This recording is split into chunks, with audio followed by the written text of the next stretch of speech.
सरकार ने साफ किया है कि पूर्वी लद्दाख में पैंगोंग झील इलाके से सैनिकों की वापसी को लेकर चीन से हुए समझौते में भारत ने अपनी कोई जमीन चीन को नहीं सौंपी है।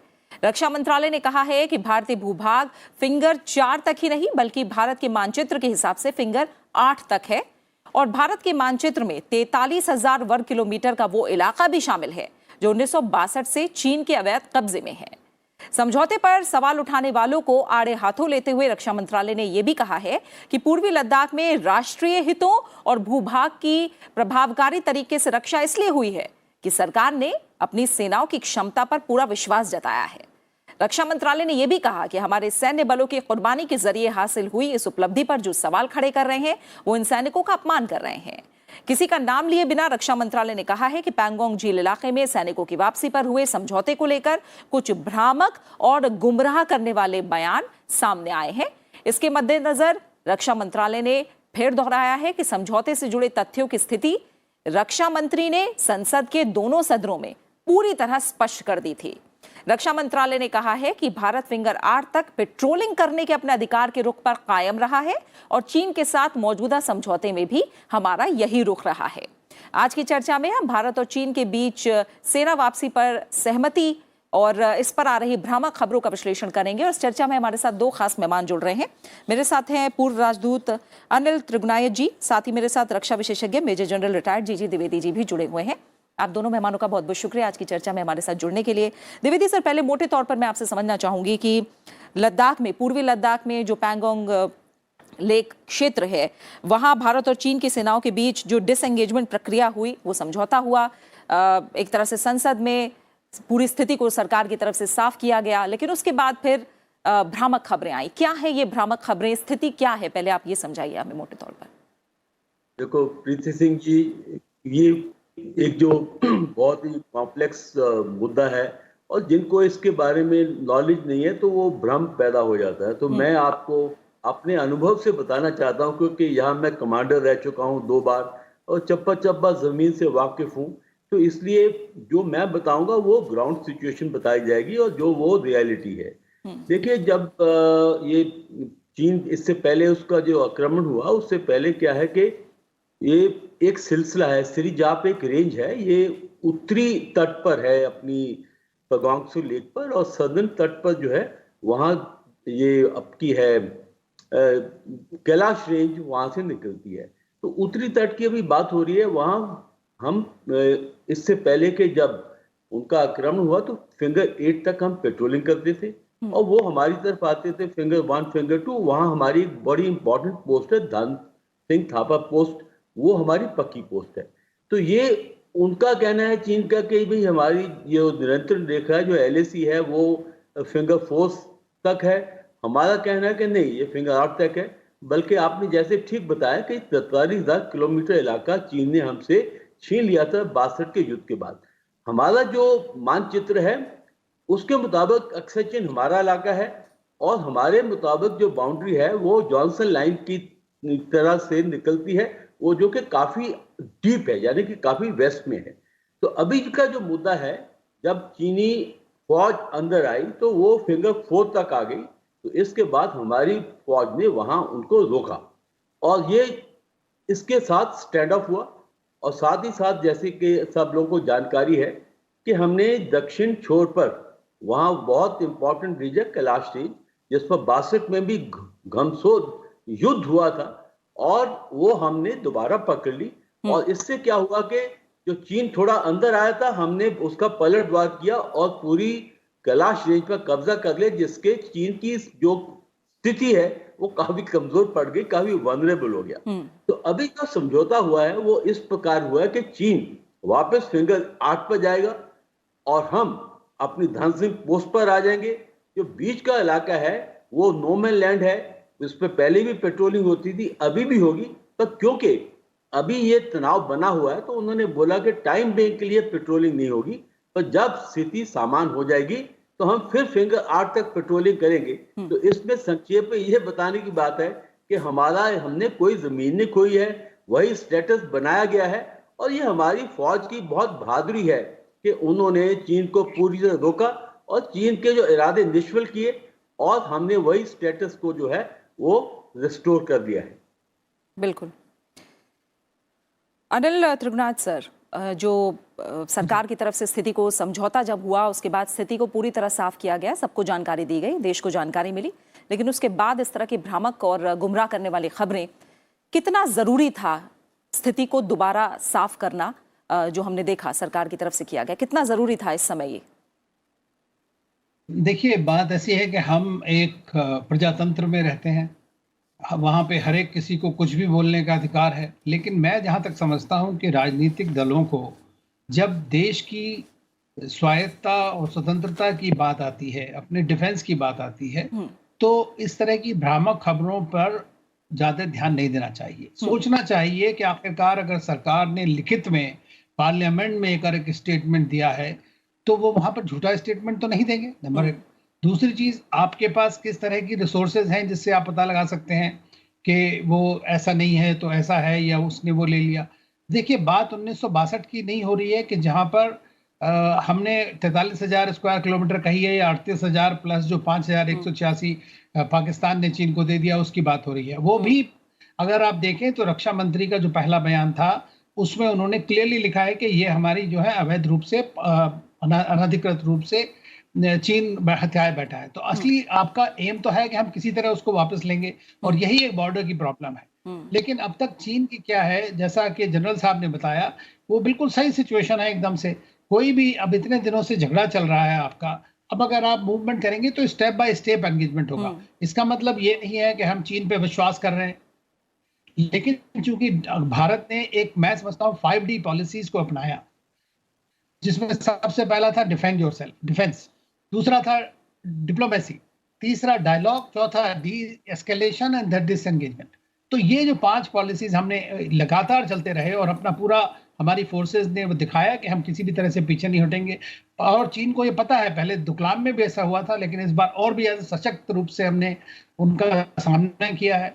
तो मैं समझता हूं कि ये जो, अगर अभी तो मैंने कहीं खबर भी पढ़ी कि शायद है कि हमारे मेंबर ऑफ पार्लियामेंट वगैरह वहां पे जाने वाले हैं, कोई टीम देखने के लिए खुद भी, और वहां पे वो उनसे मिलेगी।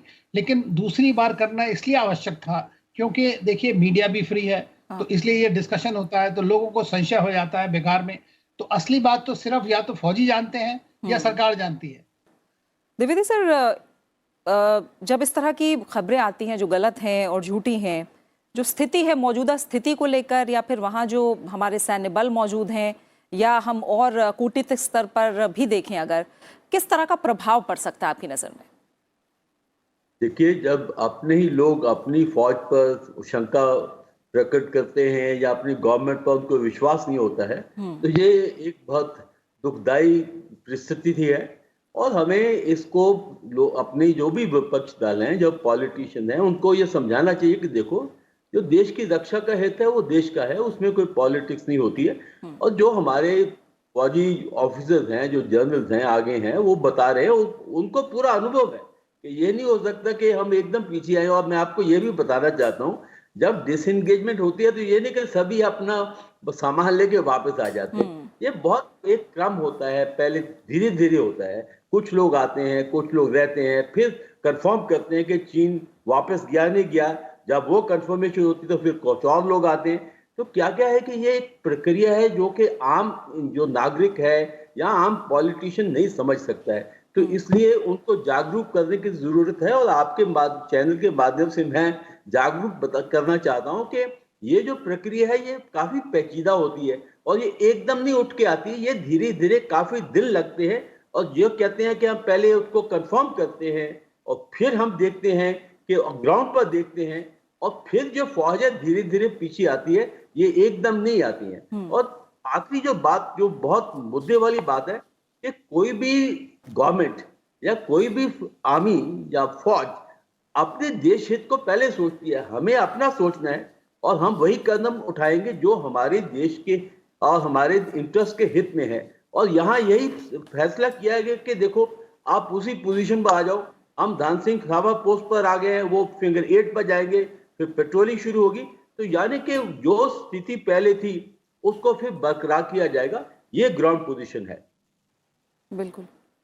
कूटनीतिक स्तर पर जो मैं प्रभाव की बात कर रही थी त्रिगुनायत सर, आप बताइए क्या लग रहा है ऐसे समय में, जो अब हम देख रहे हैं कि लगभग 9 महीने के बाद भारत और चीन की सीमा पर और इस इलाके में जो पैंगोंग लेक क्षेत्र है वहाँ तनाव समाप्त होता दिख रहा है, लेकिन देश हित से ज़्यादा एक तरह से हम समझें तो राजनीतिक हितों को महत्व देना क्या नए विवादों को जन्म दे सकता है? किस तरह की स्थिति हो सकती है?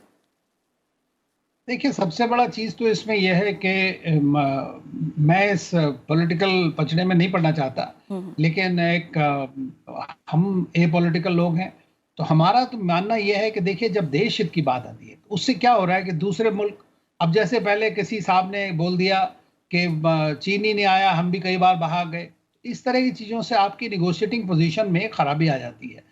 एक उसका नाजायज फायदा दूसरे कंट्री उठाते हैं। और आप जानती हैं कि हमारे वेस्टर्न बॉर्डर पे और नॉर्दर्न बॉर्डर दोनों पे ही अनट्रस्टवर्दी लोग हैं, जो कि कंट्रीज हैं जो हमारी हितों के खिलाफ काम करते हैं हर समय। जब उनको जरा सा भी मौका मिलेगा तो उसका लाभ उठाएंगे। मैं ये समझता हूं कि देखिए, चीन का ये नहीं है कि कोई आज उन्होंने ऐसा एग्री किया। देखिए, कितने 9 महीने तक हम बातें कर रहे हैं, हमने युद्ध की तरफ भी नहीं किया, लेकिन युद्ध की तैयारी हमारी है। लेकिन हमने हमेशा यही कहा कि हम डायलॉग और डिप्लोमेसी के थ्रू इस बात को सुलझाना चाहते हैं।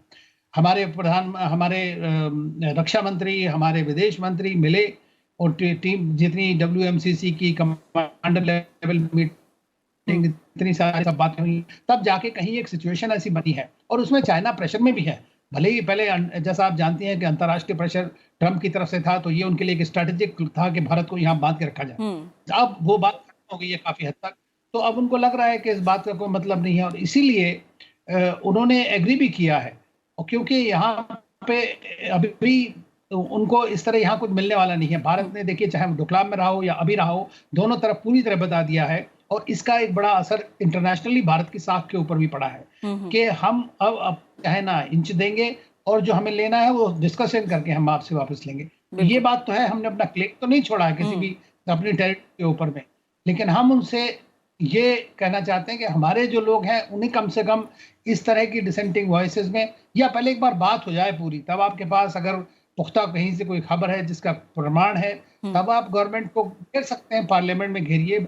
वैसे भी गवर्नमेंट मेरे ख्याल से बुलाकर के इन सब चीजों में विपक्ष के नेता दलों के साथ बात करती है, ऐसा कुछ सिस्टम है या था, मैं नहीं जानता, लेकिन उसमें ये होता है कि ब्रीफ किया जाता है बिल्कुल कि ये सिचुएशन है और हम ये सब करना चाहते हैं। तो आई थिंक वो एक ट्रस्ट डेफिसिट जो है उसको कम करने की आवश्यकता है। बिल्कुल। द्विवेदी सर, जो कुछ और इलाके हैं जो फ्रिक्शन इलाके अभी हैं, हम जानते हैं डेपसांग, गोगरा और हॉट स्प्रिंग इलाके, सरकार ने ये भी साफ किया है कि पैंगोंग झील इलाके से सैनिकों के पीछे हटाए जाने की जब प्रक्रिया होगी, उसके बाद 48 घंटे के अंदर बचे हुए मुद्दों पर भी समाधान पर बातचीत होगी।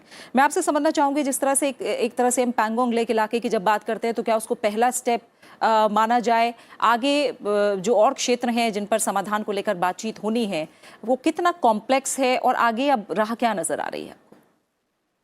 देखो, यहाँ 3 इलाके हैं जहाँ के विवाद हो रहा था और जहाँ चीनी अंदर आए। एक तो पैगोंगसो का इलाका है, और दूसरा गलवान हॉट स्प्रिंग का एरिया है, और तीसरा था देपसांग एरिया, देपसांग प्लेटो एरिया, DBU एरिया। तो अभी इसमें 2 प्रक्रिया हो सकती थी, या तो आप तीनों जगह पर साइमल्टेनियसली आप डिसएंगेज करिए, या आप एक सेक्टर बाय सेक्टर करिए। तो उन पर कोई रजामंदी हुई होगी कि चलो पहले हम पैगोंगसो को लेते हैं, क्योंकि जब बात दोनों तरफी होती है। और ये भी बताना चाहता हूँ कि जब पहले चीन ने अपनी बहुत ही उन्होंने एक अड़ियल सी पोजीशन अपनाई हुई थी, और जब हम कैलाश रेंज पर गए तो तब उनका जो है वो ढीले पड़े थोड़े, और तभी वो नेगोशिएट करने आए, तो उनको काफी प्रेशर पड़ा ग्राउंड का। तो अभी जब पैगोंगसो के भी 2 छोर हैं, नॉर्दर्न शोर पर जो अभी आप देख रहे हैं फिंगर 8 और फिंगर 2 पर हम इसका डिसएंगेजमेंट होगी, उसके बाद वो देखेंगे कि कैलाश रेंज पर। और ये मैं बताना चाहता हूँ, ये कैलाश रेंज जो है बहुत ही महत्वपूर्ण है, क्योंकि मेरा अपना तजुर्बा है, और ये इतनी महत्वपूर्ण है कि चीन को बहुत ही इसकी चिंता है, और वो चाहेगा कि हम इसमें नीचे आए। पर मुझे विश्वास है कि हम तब तक नीचे नहीं आएंगे जब तक चीन दूसरे 2 इलाकों में नहीं पीछे जाएगा। अभी देपसांग का इलाका, ये भी बहुत नाजुक इलाका है, क्योंकि इससे चीन हमें सियाचिन की तरफ जो है उस पर काफी दबाव डाल सकता है। मैं सियाचिन में भी बटालियन कमांडर रहा हूं, और अगर हम वहां तादाद में होते हैं तो हम काराकोरम के पार जो चीन की एक बहुत ही अहम सड़क है, वो जो काशगार से लासा की तरफ जाती है, हम उस पर भी दबाव डाल सकते हैं। तो देवसंग में वो कुछ हद तक अंदर हैं, तो उस पर भी काफी, मेरा मतलब है कि डिसएंगेजमेंट में काफी टाइम लगेगा। और दूसरा गालवान एरिया और हॉट स्प्रिंग एरिया है, यहाँ आपको पता है कि 16 जून में एक बड़ी झड़प हुई थी, जहां हमारे 16 बिहार के सीओ जो थे उन्होंने शहादत प्राप्त की। तो वो भी एरिया बहुत ही अहम एरिया है। तो मुझे लगता है कि जो इनकी अभी रजामंदी हुई है, जो समझौता हुआ है, वो सेक्टर बाय सेक्टर को लेंगे, पहले पेगोंगसो को लेंगे, फिर वो गालवन पर आएंगे और हॉट स्प्रिंग पर आएंगे और फिर देवसन पर जाएंगे। तो ये एक लंबी प्रक्रिया चलेगी, पर हमारा एक ही स्टांस है कि जहां चीनी थे अप्रैल में, वो वापस वहीं जाए। वो जब तक नहीं होता है तब तक ये समझौता पूरा नहीं माना जाएगा। और दो बातें मैं आपको बताना चाहता हूँ जो मेरा अपना अनुभव है कि चीन जो है ये बहुत चालाक है और ये विश्वासघाती है। तो इस पर हम बिल्कुल विश्वास नहीं कर सकते, क्योंकि पहले भी हमारी 5 एग्रीमेंट हो चुकी हैं। 1993 जो है सीबीएम एग्रीमेंट है, फिर 1996 जो है, sorry 1993 peace and tranquility agreement है, 96 सीबीएम एग्रीमेंट है, फिर 2005 की एग्रीमेंट है, 2012 की एग्रीमेंट है, 2013 की एग्रीमेंट। उन्हें सभी एग्रीमेंट उल्लंघन किया और फिर भी आक्रमण किया। और फिर एक तरह की हमारे प्राइम मिनिस्टर मोदी साहब और शी जिनपिंग के बीच में एक समझौता, सम तरह का अंडरस्टैंडिंग थी कि हम इसको सारा शांतिपूर्ण निपटाएंगे। उस पर भी उन्होंने विश्वासघात किया। तो इसलिए चीन जो है, इस पर हम विश्वास नहीं कर सकते हैं। हमें बहुत कॉशियसली चलना पड़ेगा और जैसे सेक्टर बाय सेक्टर डिसएंगेजमेंट होती है, वैसे वैसे हमें जमीन पर पूरा अपना विश्वास करना पड़ेगा। और आगे भी ये नहीं कह सकते चीन अगली आगे हरकत नहीं करेगा, हमें उसके लिए पूरा तैयार रहना चाहिए, क्योंकि ये ऐसी हरकत करता है और आगे भी करेगा। और जो बॉर्डर का विवाद है, ये कोई जल्दी सुलझने वाला नहीं है, ये बहुत लंबा विवाद है। तो इसलिए हमें अपनी पूरी तैयारी करनी चाहिए और जो इस इंसिडेंट में हुआ है उसे हमें पूरा लेसन भी सीखने चाहिए। बिल्कुल। तो त्रिगुनाथ सर, जैसे द्विवेदी सर भी कह रहे हैं कि जो चीन की विस्तारवादी सोच है, जो उसकी नीतियां हैं और लगातार भरोसा तोड़ने की जो आदत है, वो पूरी दुनिया को पता है। ऐसे में लॉन्ग टर्म की अगर बात करें तो क्या लगता है चीन को लेकर फिलहाल क्या रणनीति अपनानी चाहिए इन हालातों में? देखिए, सबसे पहले तो जो इस पर डिसएंगेजमेंट हो रहा है, इस प्रक्रिया का पूरा होना है। हाँ। उसके बाद में हमें बॉर्डर के बारे में उनके साथ डिस्कशन करना पड़ेगा। लेकिन जैसा जनरल साहब ने कहा कि जो चीन जिस तरह का अनप्रेडिक्टेबल उसकी अप्रोच है और उसकी एक्सपेंशनिस्ट पॉलिसीज हैं विस्तारवादी, उसको देखते हुए आपको हर समय तैयार रहना पड़ेगा। ये नहीं हो सकता है कि अभी अगर हमारा डिसएंगेजमेंट हो गया तो कल फिर नहीं होगा, अगर आप अपने आप को उस सिचुएशन में दोबारा नहीं पहुंचाना चाहते। तीसरी चीज़ ये है कि जो हमारे पार्टनर कंट्रीज़ हैं, चाहे वो यूएसए हो या क्वाड कंट्रीज़ हो या दूसरे मुल्क हैं, उनके साथ मिलकर के हमें चीन के ऊपर इस तरह एक कंटिन्यूअस प्रेशर रहना चाहिए कि वो अपनी इस विस्तारवादी पॉलिसी को कम करें। देखिए, आप चीन के 14 या 15 कंट्रीज़ के साथ में बॉर्डर्स हैं, लेकिन इसके बॉर्डर डिस्प्यूट 26 कंट्रीज़ के साथ है। अब आप लगा सकते हैं कहीं पे भी, चाहे वो साउथ इंडो पैसिफिक में, जहाँ पे भी आज साउथ चाइना सी देख लीजिए, ताइवान देख, हर जगह उसकी वही प्रॉब्लम हर एक कंट्री के साथ में है। अभी जलते जलते जिस वक्त ये बात हो रही है, उस वक्त में भी उन्होंने अपने युद्धपोत जो हैं वो जापान के वहाँ आइलैंड में वहाँ भेज दिया। तो हमें अपनी पॉलिसीज भी बदलनी पड़ेंगी, एक देखना पड़ेगा। देखिए, चीन भारत की, मेरे ख्याल से मैं समझता हूँ कि चीन ने कभी एक भारत की पॉलिसी के ऊपर पूरी तरह से विश्वास नहीं किया है, ना ही उसको सपोर्ट किया है, लेकिन हमने हमेशा इस बात को माना और करते हैं। मेरे ख्याल से टाइम आ गया है कि जब हमें वो भी देखना पड़ेगा कि कहाँ तक हम उस चीज़ में आगे बढ़ें। और इस तरह वन वे ट्रैफिक चल नहीं सकता और चीन को ये समझना पड़ेगा कि भारत के साथ अगर बात करना है तो उसी तरह की बराबरी से बात होगी, इस तरह नहीं हो सकती है। इससे दूसरी चीज़ मैं समझता हूँ जो इस वक्त हो रहा है, उससे पाकिस्तान को भी थोड़ी नसीहत मिली है कि भाई अगर हिंदुस्तान चीन को ठीक तरह से दे सकता है तो आज उनको भी वहाँ से भी आवाज़ें आ रही हैं कि किसी तरह से हम लोगों को मिलकर के बात करना चाहिए पाकिस्तान के साथ। लेकिन उनकी प्रॉब्लम है टेररिज्म, और चाइना के सपोर्ट से वो भारत में टेररिज्म बढ़ाते रहे हैं, क्योंकि जब आपको एक बड़े किसी मुल्क का सायदा होता है तो आप बिल्कुल बेफिक्र हो जाते हो और जो भी करना है उनकी पॉलिसी, स्टेट पॉलिसी है, वो उसको बढ़ा रहे हैं। तो मैं ये समझता हूँ कि भारत को इन दोनों मुल्कों के साथ हमें बात करनी पड़ेगी, डायलॉग करना है, लेकिन हमें उनके साथ में पूरी तरह तैयार रहना है हर समय। ये बहुत जरूरी है और हर तरह की चीज के लिए तैयार रहना पड़ेगा। बिल्कुल। तो तैयारी पूरी करनी है और उसी के साथ साथ सचेत भी रहना है, एहतियात भी बरतने हैं। द्विवेदी सर, इस बार माने जो डिसएंगेजमेंट है उसमें भी हर कदम पर एहतियात बरता जाएगा। एक तरह से वेरिफिकेशन को लेकर जो प्रक्रिया होगी वो ज़्यादा मजबूत होगी। आपने काफ़ी कुछ बताया हमें कि डिसएंगेजमेंट में कैसे समय लगता है और क्या कुछ होता है, तो थोड़ा मुझे बताइए कि इसे लेकर भी किस तरह का एहतियात बरता जाएगा इस बार। देखो, सबसे पहले जब आपका विश्वास टूट जाता है तो आप कोई भी चीज फॉर ग्रांटेड नहीं ले सकते हैं। आपको ग्राउंड पर कंफर्म करनी होती है, क्योंकि मैं इन्फेंट्री मैन हूं, तो हम तो ग्राउंड पर ही काम करते हैं।